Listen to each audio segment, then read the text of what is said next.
Guys welcome to back to my channel. আশা করি তোমরা কেমন আছো, সবাই ভালো আছো। আমিও ভালো আছি। আজকে হইলো হনুমান জয়ন্তী, এই জন্য আজকে আমাদের বাসায় হনুমান পূজা হবে ছোটো মোটো করে। এই যে আমাদের বাসায় হনুমান ঠাকুর আছে, তো এখন আয়োজন চলছে। তো বর্তমান আমি মাত্র ঠাকুর ঘরে আসলাম, তো তৈরি করেই সব আয়োজনগুলি। তো পরে ব্রাহ্মণ ঠাকুর মধ্যে রেডি করলাম হচ্ছে জলদি। তো এখন ব্রাহ্মণ এসে বসছে, এখন জলদি হচ্ছে না। হ্যাঁ, তো আমিও রেডি হইনি। উপলক্ষে এটা কিছু আয়োজন করিনি, একটু পায়েসই আয়োজন করেছি। ব্রাহ্মণ রান্না করছে। আর কদিন পরে বাৎসরিক পূজা আছে 1 মাস পরে, তো তাই জন্য আজকে জন্মদিনটাই ছোটোখাটো করেই পালন করছি। তাই যাই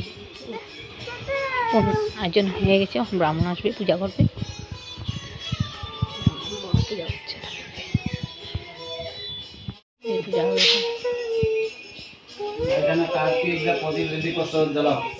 হ্যাঁ,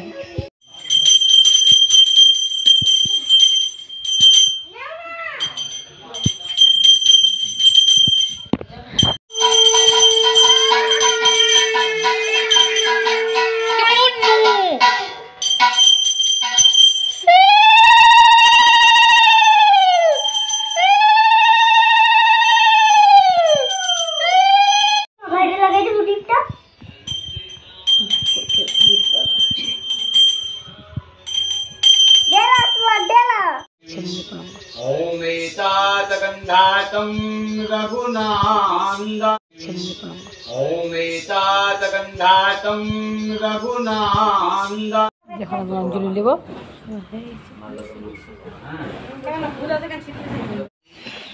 হয়ে গেছে।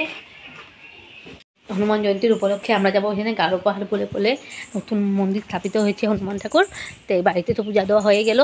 এখন আমি কাজও ছেড়ে পোলাপানকে খাওয়াই এখন আমরা বাড়ি যাবো হনুমান ঠাকুরের এখানে পূজা হবে। এখন তো এখানে কতটা হনুমানও আছে, ওদেরকে কলা খাবো। তো ঠাকুরের কলা ঢুকে রেখেছি, তো কলাগুলি নিয়ে নিই।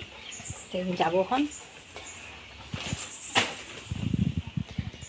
যাচ্ছি, অনেক উপরে উঠতে হবে,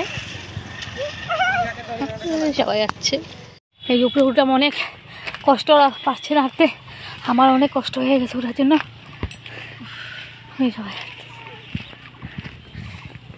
এই যে আমরা আশেপাশে পূজাতে এখানে নতুন মন্দির স্থাপিত হয়েছে। তো এখানে পূজাটা হচ্ছে হনুমান পূজা। এখানে পূজা, এখানে হচ্ছে পূজা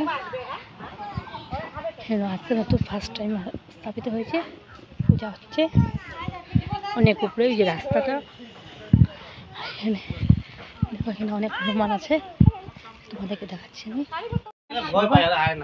এই যে হনুমান বসে আছে দিচ্ছি, এদিকে ওদের ভোলাচ্ছে।